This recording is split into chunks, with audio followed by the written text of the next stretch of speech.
and Daniel Hendrickson. And I don't know if we're walking into a blowout or not. It might be that's the case. Nope, just a lot of permanents on both sides. Fair enough.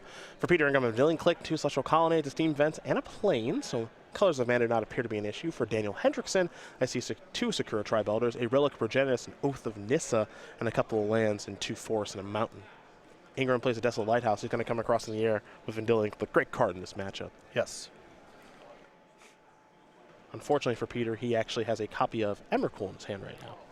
Another nice thing here is Sakura Tribe Elders. I know it sounds a little silly to say, but Hendrickson does like to get into a couple chip shots of damage. He can always cash him in for lands when he's ready to go, but in the turn, he does get to apply some pressure. Ingram is going to activate Desolate Lighthouse. He'll draw a card, discard a card, which is the Emrakul, and now he gets to shuffle his entire graveyard back in, which is both good and bad. Good because Emrakul would rather be in the deck, but bad because now it takes away some options with Snapcaster Mage.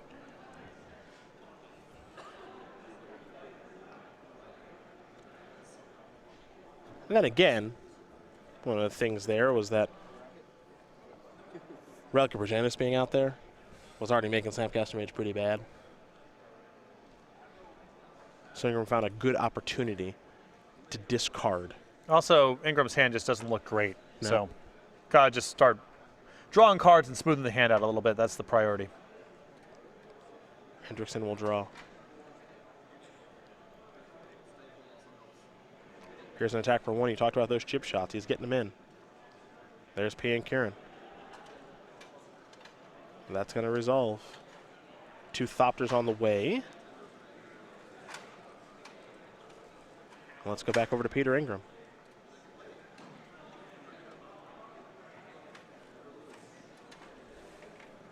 Ingram might be thinking Path to Exile here on the end step, perhaps. That's the nice thing that this Valakut deck can do, though. It can play a little bit of a mid-rangey game. It doesn't have to go for bust necessarily.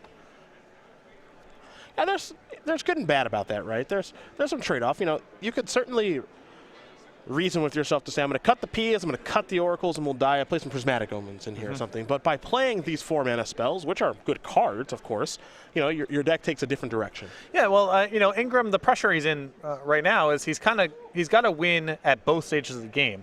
He's got to be able to win the early kind of value damage race game, which Hendrickson is winning, and still have the resources left over to win the fight over Valakut or Primeval Titan when that shows up.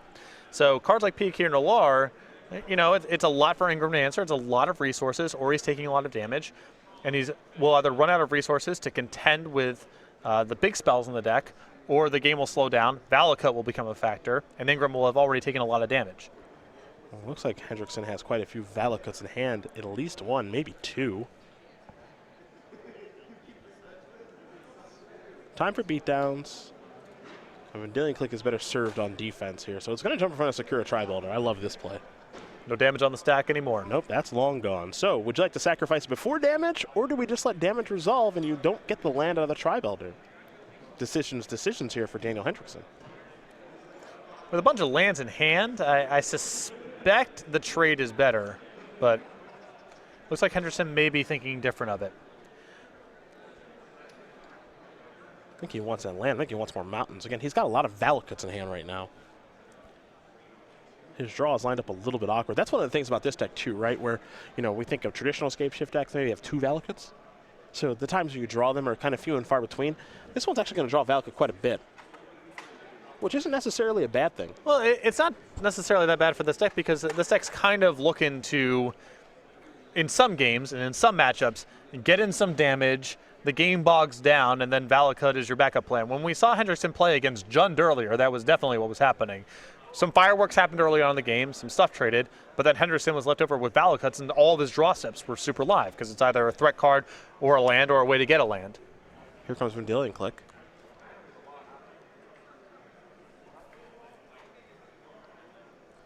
You saw an activation of Desolate Lighthouse, discarding a Scalding Tarn. You also probably saw Pete Ingram's draw for the turn, which was good old Emrakul again. Back for more. And there goes Scalding Tarn from the Relic of Progenitus. Hendrickson will draw.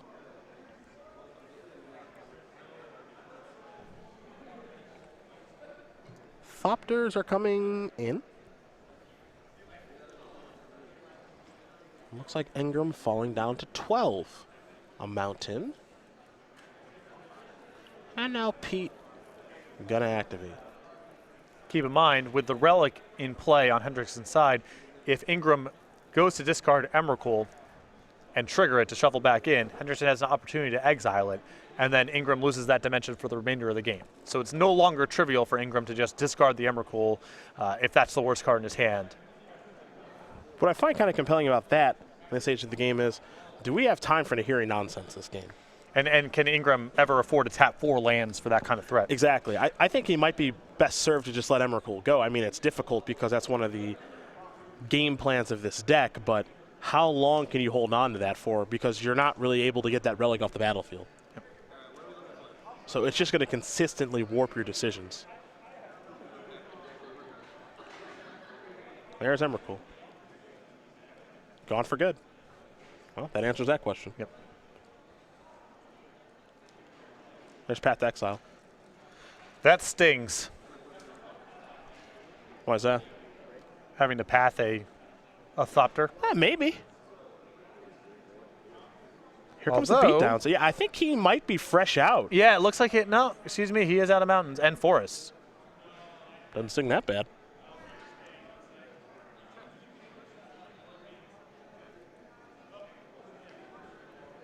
It also might be a spot too. How many mountains in the deck? 5? There are 6. Okay, he's got 5 on the battlefield. He might have 1 in hand or whatever. But it actually might be a spot where he doesn't actually actively want to search. Yeah, that's true. The other reason could just be he wants to have more mountains in the deck, so when he deploys the Valakuts out of his hand, then A little bit weird, don't see that much, but that could be the case. Here's Oracle of Moldiah. it was just surprising because he snap said, okay, that resolves. Yeah. And there's still 4 Stomping Grounds and 2 Cinderglades in the deck, so it's not like he's out of mountains by any stretch. But yeah, I guess at this stage, he's got more than enough mana to function with, so might as well leave your deck as dense with mountains as possible. Here's Path to Exile after the top card is revealed. Top card's Through the Breach.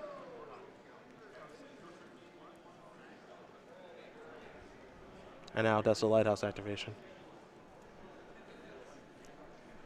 Through the Breach is always scary to see on the other side of the battlefield. That'll be Hendrickson's draw next turn. Although Ingram is sitting back on a negate here, so he doesn't have to worry about that.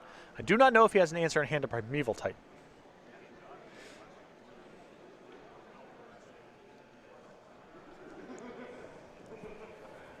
It's a Lightning Bolt. And now here comes Click again.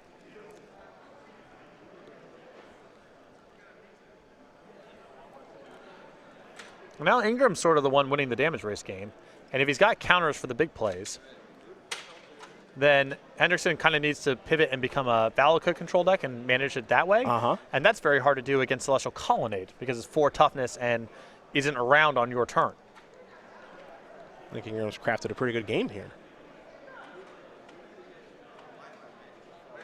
Didn't get a great look at the draw. We know about the Through the Breach that he drew, but he also cycled and cashed in that Relic of Regenesis, so he's drawn a new card. When is he going to play those Valakuts? Aha! There's one. Pass the turn back. Ingram will draw.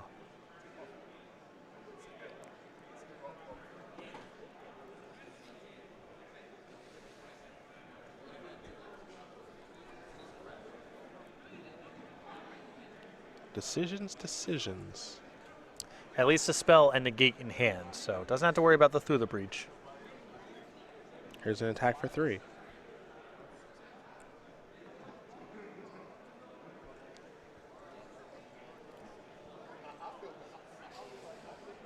Here's Through the Breach. Is it real? Is it a bluff? With a negate that can't counter a Primeval Titan, I don't, Don't have to worry too much. I mean, I like going through it in my own head, but you should probably counter that.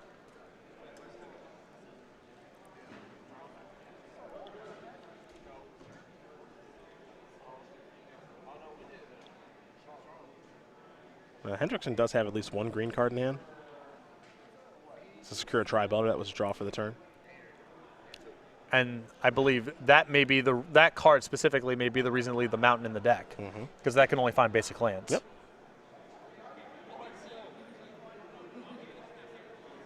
There is the Tri-Belter. You saw a second Valakut, by the way. Hendrickson will pass the turn back. Ingram going to sacrifice the Scalding Tarn at the end of Daniel's turn. Search up a land.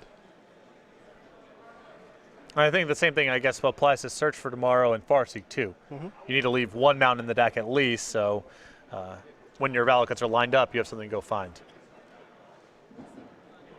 Steam Vents the draw, or excuse me, Steam Vents the land. Well, maybe not. Making maybe a little something else.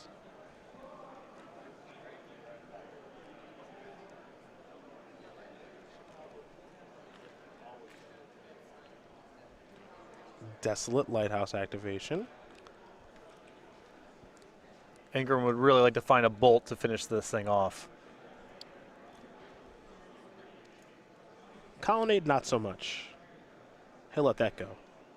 Time to draw. Scalding Tarn.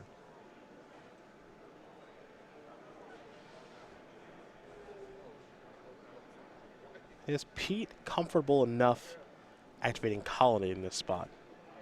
He's got a Dispel in hand. Got a Remand, too. Activating Colonnade would sort of leave the shields up. It's expensive, though. Well, 2 Valakut triggers coming. He would lose the Colonnade here to the Sakura Tribe Elder finding a land. The question is, is it worth it, right? Because if he lets Colonnade die, then he gets in 3 more with the click. And then Bolt becomes lethal. Well, we're getting our question answered. Here he comes.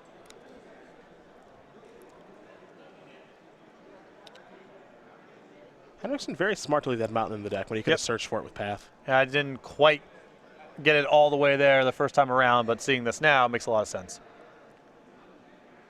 The problem with attacking with just Vendilion Click is you fall to 8 and your click dies from this sequence. And then he's at 5, so he's 2 Colonnades hits away from being able to kill you, and that's just so many draw steps with you at 8 and him having so many Valakuts. Also, you have the hope now that he just bricks and your click kills him next turn. Yeah, that's kind of the thing you're hoping for right now if you're Daniel. And you have a second Colonnade, too. Yeah.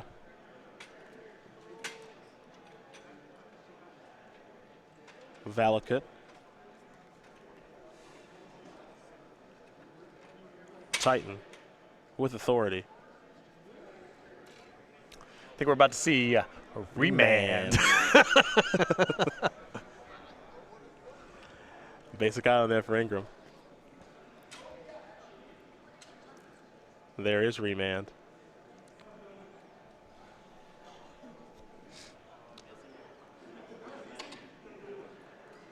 The other card right now in Hendrickson's hand is a Search for Tomorrow.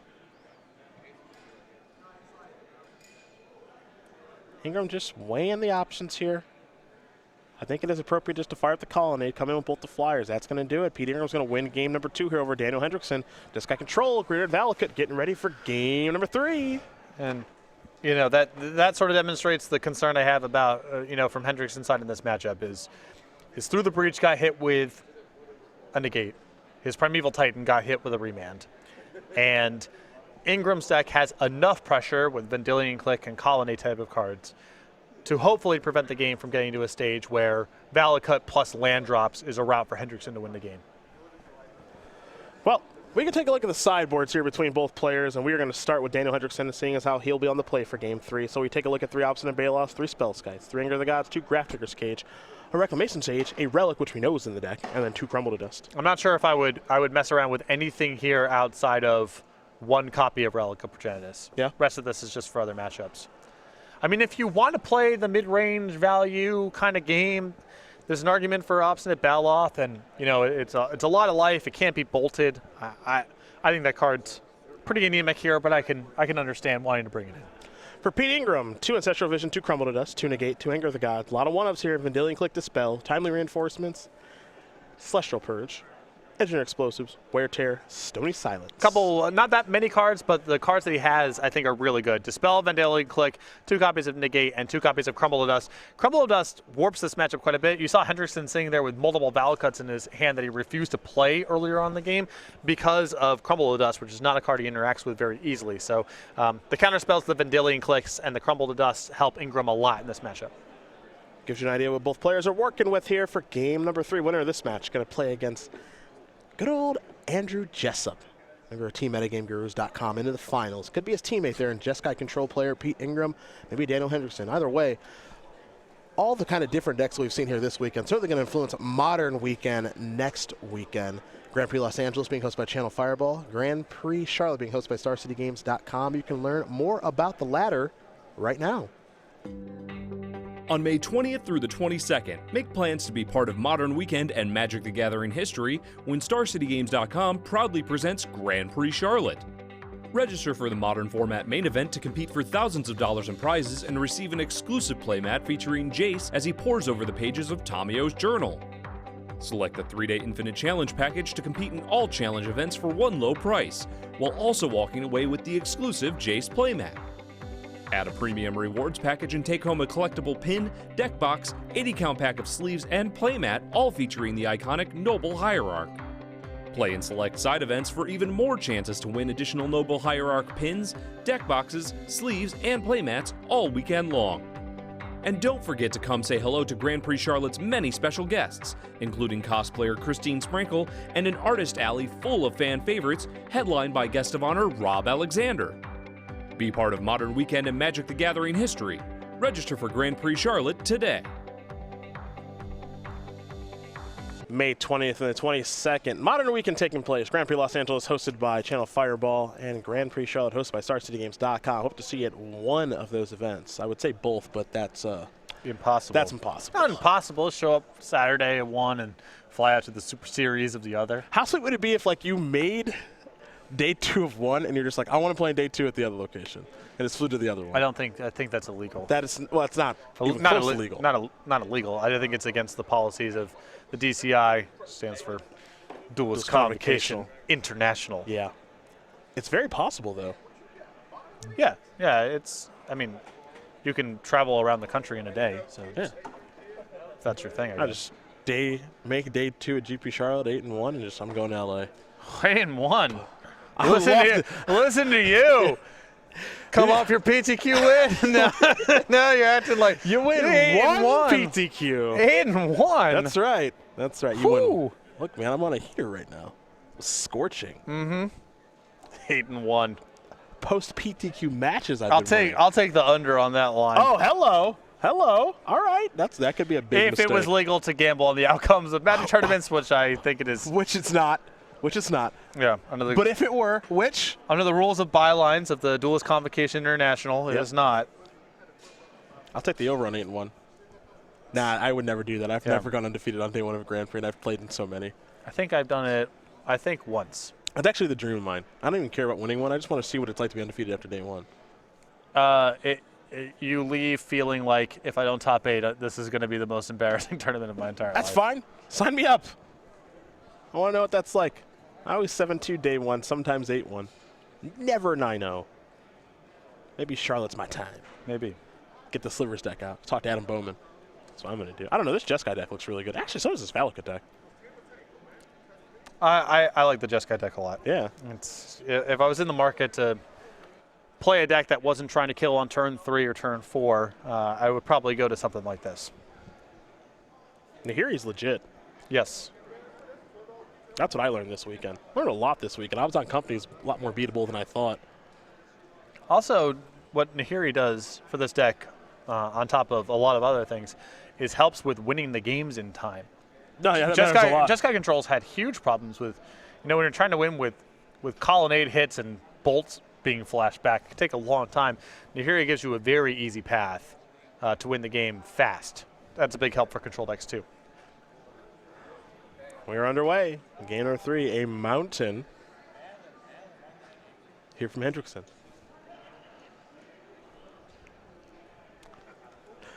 A steam vent here for Ingram. Oh, no. You know what's good against an opponent with 1 land? Remand.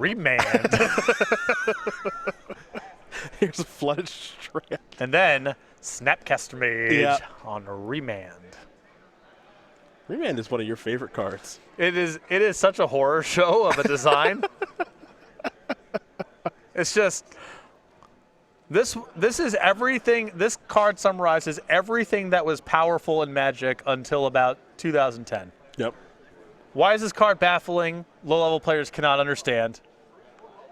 But Or why this card powerful, rather. No one on the you low. get to keep your card, Patrick. It's absurdly good against expensive cards.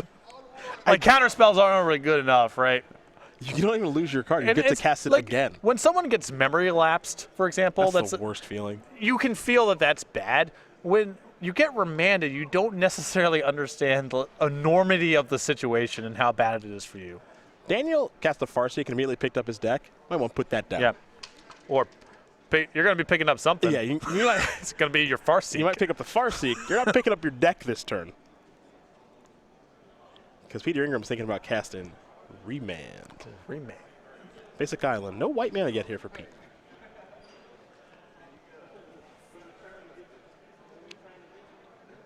Bang. Don't worry, you just get to cast it next turn. Yeah. It's no big deal for your mana acceleration card while I'm making land drops and continuing to cantrip and playing towards Snapcaster Man and Cryptic Command. It's no big thing. Get to cast it next turn. Everything's fine. But if it was memory lapse, you would know, oh, and I draw a card while we're here. And you know what he drew? Snapcaster Mage. Nice. It's a combo. Just putting it all together. Here's the Serum Visions. Scrat 2. Both to the bottom. Not interested. They don't even blink at putting that Nahiri to the bottom, which suggests that he is just missing white mana.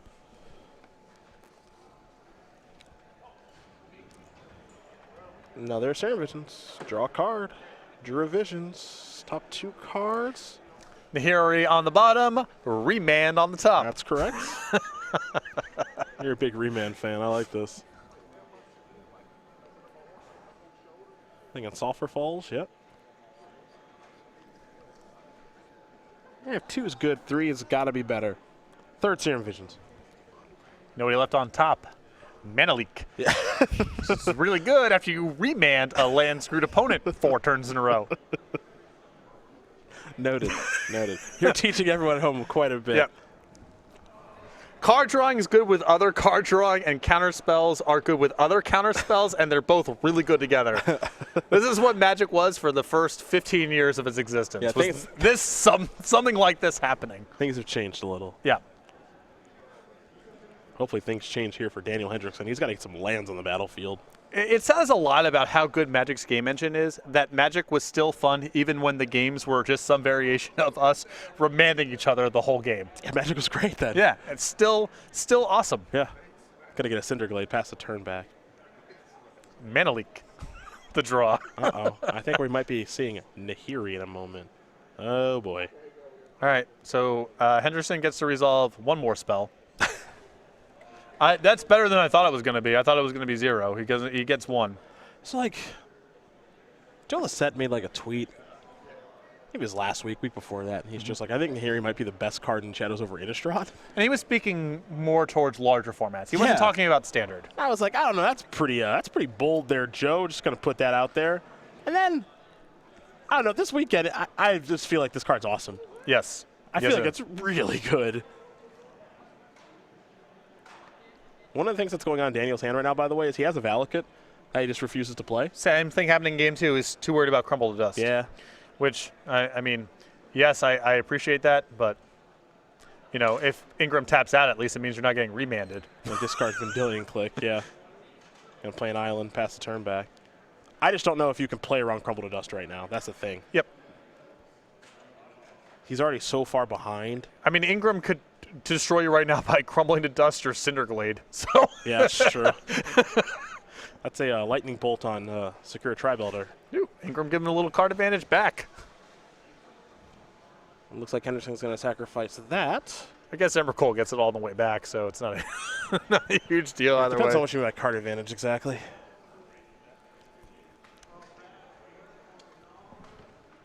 See what land Daniel wants to get. It's just been a tough start for him this game. Kept what appeared to be a pretty good hand. Second land didn't show up on time. Now Nahiri is here.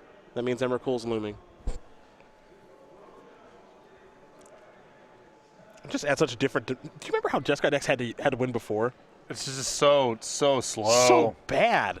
And if your opponent casts, you know, like Lingering Souls, it's like, what am I supposed to do for the whole game? I'm going to get timed out. Yeah. There's no way I can win inside of 40 minutes. Had to electrolyze Snapcaster Mage. Feels a lot like when Miracles and Legacy got their hands on Entreat the Angels. Yeah, it really does. A deck that had a lot of problems managing the clock now could flip the game around and win pretty fast. Yep, cash it in. Daniel's hoping Emrakul was in Pete's hand already, perhaps. Yep. There is Emrakul. Beatdowns, Annihilator 6. There goes your board, Daniel Hendrickson. Now the Colonnade in play, ready to play cleanup. Yeah, we've seen this so many times, right? Yep. Colonnade on cleanup duty with the opponent around 4 or less life. Hendrickson still playing it out. Ooh. Stomping ground strategy. Can't remand that. You are correct. I'm really going to call in that raise soon. Hendrickson doing the math here. Snapcaster Mage. Going to target Lightning Bolt, put Hendrickson down to 1. Ingram will untap. He'll draw. Snap it over. Summoner's Pact will reveal that, and that's going to do it. Pete Ingram's going to win this match over Daniel Hendrickson. 2-1. Jeskai Control takes care of Green-Red Valakut. You know what this means, Patrick? Yes. We got a Team MetaGameGurus.com final. Look at this. Congrats to Daniel Hendrickson. Great run here. Top 4 appearance. Nothing to be ashamed about.